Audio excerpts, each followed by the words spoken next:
как Саш, как художника хочу спросить. Вот все-таки есть такая тонкая материя, которая называется вкус или, скажем так, эстетика. Чувство меры, эстетика. Вот такие вещи художники очень тонко чувствуют. Вот мне было лично, ну, хорошо, я не буду мнение высказывать свое, но вот когда я вижу, в Куршавеле сидит наш глава службы безопасности, ну, что такое Куршавель?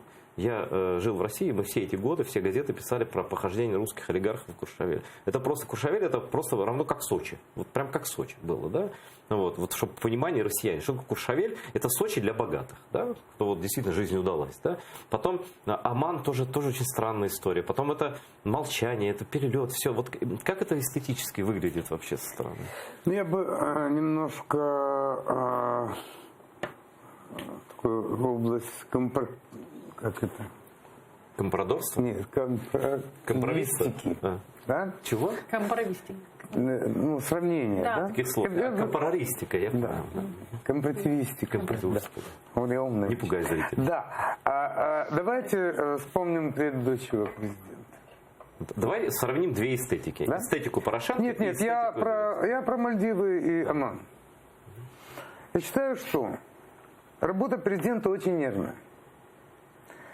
И я за то, чтобы, когда вся страна бухает, президент страны, вне зависимости от того, как его фамилия, когда в стране вот полное такое вот украинский Рамадан, да, от католического Рождества до Крещения, страна парализована. Ну, президент на неделю чуть-чуть восстанавливает нервы, ну, все представляем, какой там режим работы. Отдыхает, это нормально. Но вот общая ошибка была и Порошенко, и Зеленского, это не надо прятать. Но Порошенко было простительнее. Зеленский сам часть своей кампании построил на отдыхе Порошенко на Мальдивах. Зачем прятаться? Действительно, зачем прятаться? Скажи, я ухожу в отпуск.